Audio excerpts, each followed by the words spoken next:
Guys, kita di mana ni? Karam Brunei. Ya, guys, kami berempat hari ni. Hari kedua di Kota Kinabalu. Kita akan bermain di Karam Brunei. Saya akan bawakan beberapa haul review yang menarik untuk anda.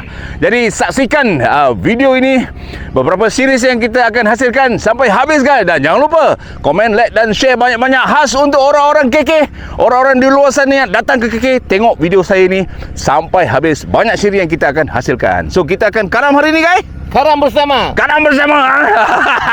Tapi saya rasa okey hari ni sebab cuaca jam 7.30 pagi, matahari dah macam pukul 11 pagi, guys. Sangat mencabar di sini. Jadi jangan lupa jumpa kami di setiap video di akan datang. Alright.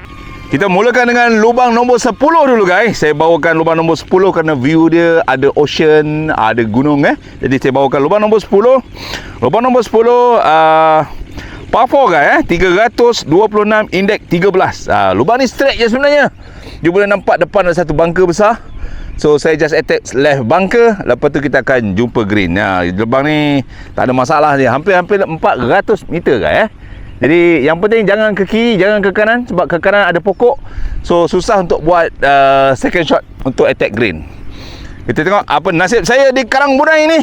Adakah saya akan karam di sini bersama bunai-bunai. Alright. Kita tengok one good shot, lead. Manis-manis satu. Kita tengok adakah sarapan pagi di Karam Brunei ni dapat membantu tiaw saya dengan lebih jauh lagi, guys. Alright, one good shot. Manis-manis satu, lead. One good shot. Lurus. Ngam. Alright. So kita tengok apa nasib saya di pukulan kedua. Alright, guys, pemandangan dari fairway, bunker fairway, tengok Cik Azizi tengah pukul tu untuk second shot dia. Jauh juga mamak ni tiaw. Tengok Pak Brahim pula. Apa cerita Pak Brahim? Brahim, on.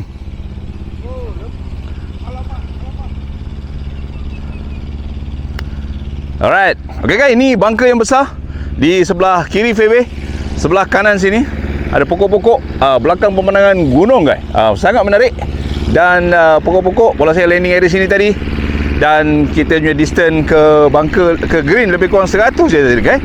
Jadi kita tengok boleh tak saya onkan dengan baik untuk mencari birdie, guys, di Karam Brunei. Second shot saya distance lebih kurang 100. Pin di belakang green ada slanting up. Jadi saya gunakan 56 degree, guys. Boleh tak saya hit dengan baik hari ni? Memang terasa kepanasannya hari ni. Okey. Harap-harap dapat on dengan baik, dengan sempurna.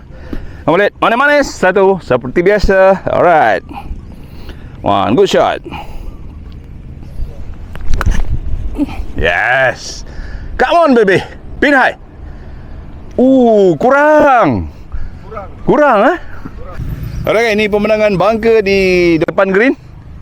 Alright, sebelah kanan bunker. Green nampak kecil sikit, uphill sedikit. Saya misjudgement kan. Bola saya before green tak on, guys. Nanti kita kena chip untuk dapatkan par, insyaAllah. Okay, guys, pukulan ketiga. Basah sikit lah sebab baru diperairkan. Sebenarnya boleh saja 2 on kat sini, dalam 100. Tapi kita tak on hari ni. Mungkin pagi-pagi ni. Tak apalah, kita layan dulu, guys. Yang penting bukan skor, kan. Yang penting saya nak belanja you all macam mana pemandangan di sini. Okay. Alright, Hamlet, kita uphill sikit. Kita kasih lebih sikit. Basah, harap okey lah.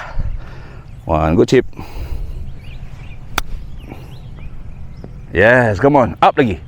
Alright, kurang up. Kita tengok Abang Nizam kita layan green. Pandai lah dia. Aku tengok. So first hole ni, guys, green dia memang slope ke bawah.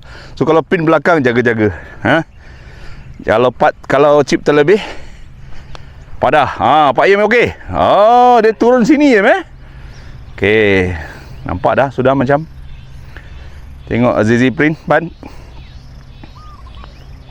Baik sih. Cantik. Okey lah, Given. Dia jilat je. Alright, guys, saya part 4 par. Kita tengok apa jadi. Green nampak slow, guys, di sini. Saya rasa 9 kot, kan. Paling-paling tidak pun 9 lah, kan. So uphill part, kita firm sajalah. Ambil kiri lip. tengok, ataupun 1-2 bola macam tu. Saya tengok boleh tak bola tu meleleh dengan baik untuk birdie putt pertama, par pertama di Karambunai guys, yang pastinya tidak mengaramkan anda.